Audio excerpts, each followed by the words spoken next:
Hi, welcome back. It's Carolyn from the Keto Centric Cook, and I have a really delicious carrot apple cake for you today, finished in a cream cheese icing. I thought I'd do things a little differently. I wanted to show you what the item looks like. I've prepared everything. In French, they call it mise en place, which means everything in its place. So it's a great way to get everything organized and show you quickly how to make this, and you see the end result right away. So first I'm going to put all my dry ingredients in, and if you click on the title, you can go down and you'll see all the recipe, the ingredients, whatever you need. So basically I have coconut flour and nutmeg and cinnamon. Throw that in. We're just going to mix all the dry ingredients first, then we'll do the wet, and then we put it in the oven, and after you make the icing, ice it, and then you have that beautiful cake. Now it's sat overnight, which actually melds all the flavors together, so the apple in it is really nice. Now I have a tablespoon of psyllium powder. Psyllium powder is basically fiber, pretty much zero carbs. Zero net carbs anyway. So I'm going to add a tablespoon of that. It helps kind of bind it because coconut flour doesn't act like regular flour, so you don't get any gluten. So this is gluten-free as well. So just mix up the dry ingredients. I have a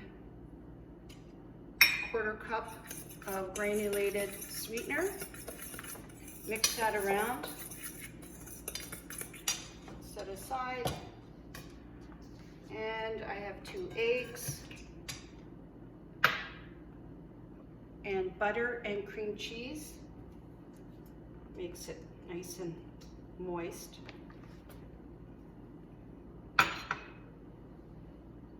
And cream and vanilla. Everything liquid goes in the one. Now the only thing that I do is I actually put the apple, and I've grated some lemon rind in there as well. I put the apple, when I chop it up fine, I put a little bit of lemon juice, and that helps it from going brown. And I did this last night, so it stayed nice and fresh looking. What I do is I put it into the dry ingredients because that helps the apple to coat it, and when you mix it into the batter, it won't sink to the bottom. So it's a little trick that I use whenever I'm making something. Similarly, if you're going to make something like a cake with blueberries in it, toss in it a little bit of coconut flour, and then it coats it up, and it won't float to the bottom in the batter as you're cooking. So mix up your eggs, your vanilla, cream cheese, melted butter, and then you have your carrot, your grated carrot. Throw that in, mix that around.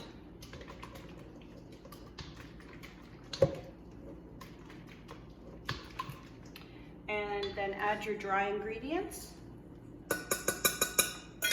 Now, I have the oven ready to go at 350. And I butter up the pans, or oil them, or spray them so that you have it come out of the pan easily, because it's a pain when you make a beautiful cake and then it sticks and you can't get it out of the pan. So I have my pans ready. I prefer to use the dark ones. It actually makes it nice and brown, the crust, and takes about 45 minutes. Don't want to undercook it, and then it doesn't come out right. So you just mix up the dough, the batter, and it's going to be a little thick, but it will turn out beautiful. That's the other thing about making it ahead of time. A couple things: I can test the recipe and adjust as needed, and I get to taste it. And if it's not sweet enough or it needs something, I can do it at that time. So with this type of batter, it's a little thick, so you want to press it down into the pan. It will rise because it does have baking powder and baking soda in there. So I've got them prepared.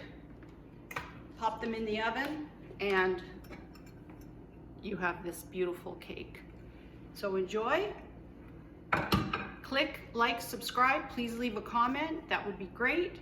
And we'll see you in the next video.